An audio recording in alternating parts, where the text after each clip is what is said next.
What up? It's your boy Dame Shep, Mr. Get Dressed himself, back with another entry, a style story.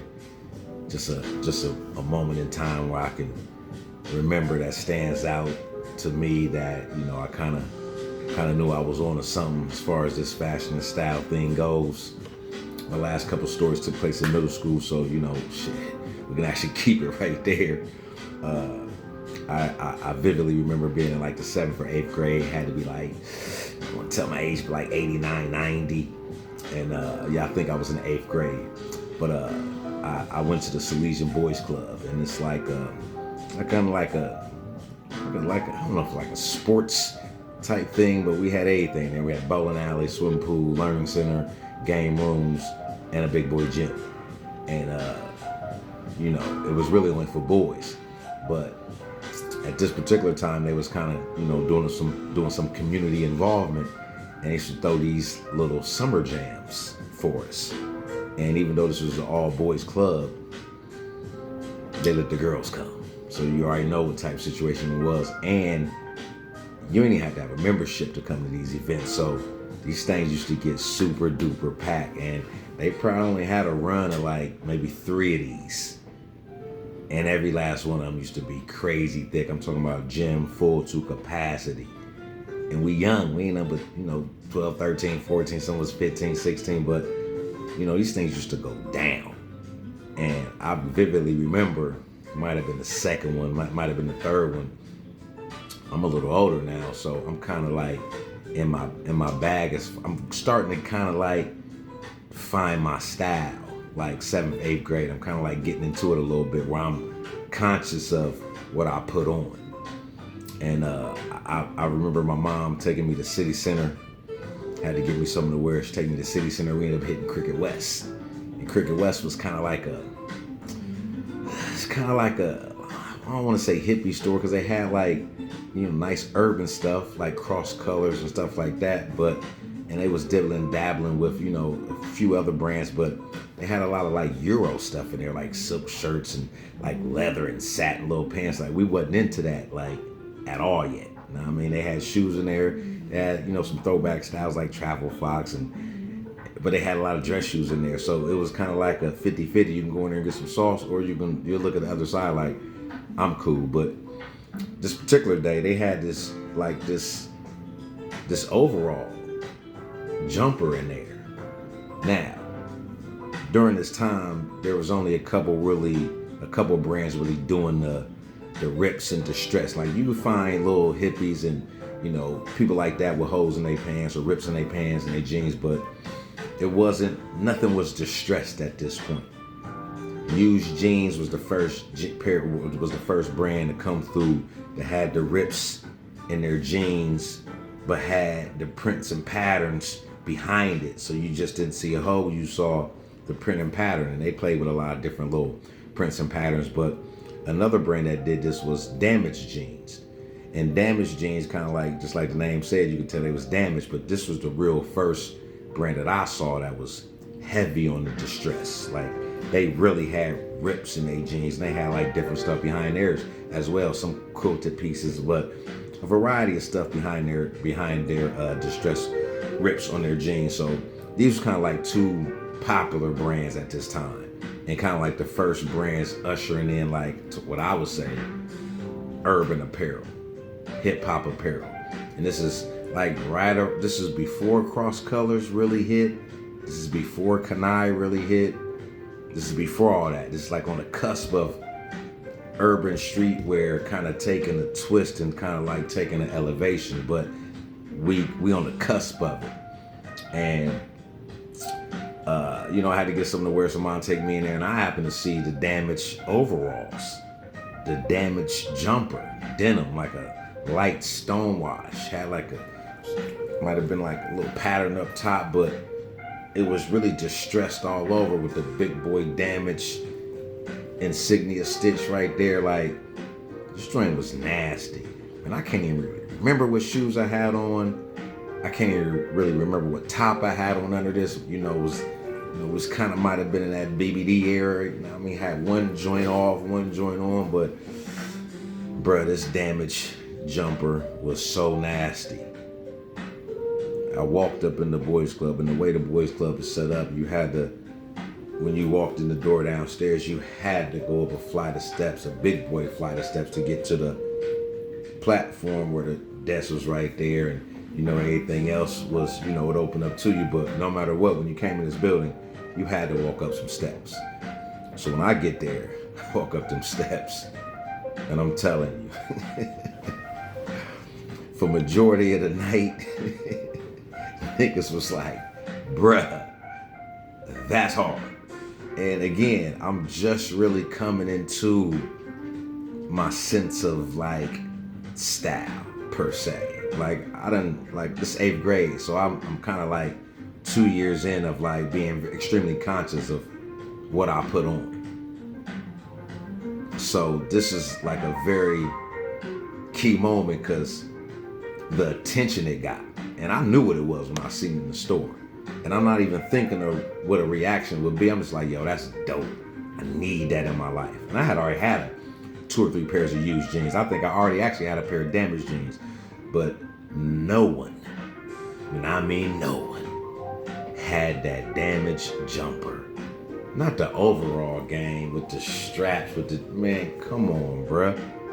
I can honestly say this might have been one of the first like moments I shut shit down. Like I'm like, nigga, I'm the flyest nigga in here tonight.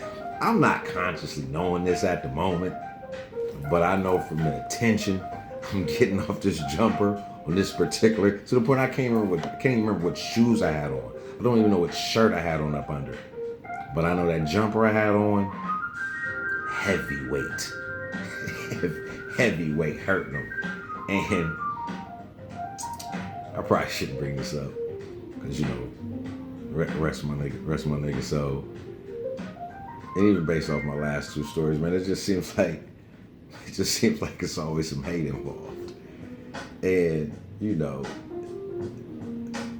somebody from my middle school was there, and the dude was cool. I mean, dude ain't never had no issues, but keeping the 100 dude was kind of like a terror. Like, just ain't want no smoke with the nigga. And I'm not built like that anyway. I'm just not cut. I've always been a hooper, bro. I've always been cool, calm, relaxed. The person I am now was just like this in elementary, middle school, and high school. Just chill, man. I ain't whatever you want. I ain't on that. I'm on this over here. But sometimes I've been in situations where my energy, it can be read the wrong way, or somebody can take it the wrong way, or somebody could just not like it because of the attention your energy is bringing. And if they don't feel you deserving of it, nigga might, that nigga's talking about this nigga for. So, it wasn't even an altercation. It was just a little, oh, nigga, I'm like, huh? Man, whatever, man. I kind of lightweight, I ain't gonna say I punked out, because it really wasn't no issue, but it just changed my mood a little bit, man. Like, what, bro? Like, we ain't never had that energy between us, so I don't know what the problem is. And it really wasn't even nothing major, but it was like some slick shit. Like, now that I'm older, I can kind of be like, man, they was just hating, bro. And I got big love for bro, man. And rest in peace, man. One of my homies, man. But we ain't gonna put his name out here. But to me, man, it just seemed like when it come down to it, bro, it's just always some hate on the low. And it just be, one, my energy different, bro. I'm just a different kind of cat. And 2, I really, when it comes to this gear shit, I really be crushing shit. And I get it. I mean, I've been there. I've seen it before, where a nigga just killing shit. Like, man, they hurt shit tonight. And it garners attention. Sometimes the wrong type of attention. And this particular night, nigga was probably kind of salty, because who am I? Because I really wasn't nobody for real. Niggas knew me because I hooped, and I was always cool with the cool niggas, which eventually kind of turned me into a cool nigga. But at this particular time in my life, I ain't there yet. I ain't him yet. Just low key. But that damaged jumper that nigga got on, undeniable, my nigga. You couldn't fade it. You know what I mean? You could not fade it. And I knew it was hard. I just didn't know what type of reaction I was gonna get because I wasn't looking for it. I'm not there yet. I'm getting there. I'm getting there, but I ain't there yet. Where, okay, this is. I like this feeling. I put on something that I kind of like, and I was kind of digging it.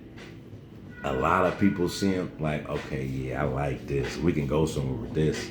We can really take this somewhere. Because after that night, I was like, okay, I'm heavy with this now. Let's go. Let's go. And it really turned up in high school, but nah, middle school was kind of where it sparked. So my last two style stories, man, was about, I believe it was 7th grade. This particular story took place in the 8th grade. I want to say the summer before I went to high school. So I'm getting there. I'm on the cusp of discovering who I really am and what I really do. And this was just one of them moments where I was like, yeah, I like this feeling. I like putting on new shit. I like putting on fly ass shit. And I like when people recognize it. It ain't got nothing to do with me. I like you recognize this garment that I picked out. That means I got an eye for this shit. Nothing to do with me and me personally. I just got an eye for this shit. And that's always what I stood on to this very day. I got an eye for dope shit, especially when it's on the platform or in the realm of fashion and style. So, just another entry, man. I hope y'all enjoyed it, man. I just be remembering just super weird, but moments that really stand out in my past, in my younger years, when I was kind of realizing, like, yeah, man, I love clothes. Like, I love garments. I love fly shit, man. I love finding a little garment that jump off the rack to me, putting it on and wearing it somewhere, and other people like, hey, man, I like that jacket, bro. Because you can tell it's genuine. Because honestly, man, a lot of dudes don't like giving dudes compliments. So if a nigga give another nigga a compliment, bro, he mean that. Like, hey, bro, it's hard. Especially if you one of them, and it's what you do. Like, even from somebody who really don't do it, it's still love. But when you get that compliment and you get that head nod from a nigga you know who really do it, who really take it serious, it mean even more. And based off the history of these style stories, I've been doing this since like 6, 7. Earlier on the low, but really coming into it consciously and really taking my time and putting thought into it about 6th, 7th, 8th grade for sure. 9th grade, I was kind of like getting there because the boosters was popping heavier. You know what I mean? But 6th, 7th, 8th grade, middle school, I was like, yeah, I think this the route. I think this might be the route I want to go as far as like fly shit. But yo, man, thanks for tuning in, man. We'll catch y'all another time, man.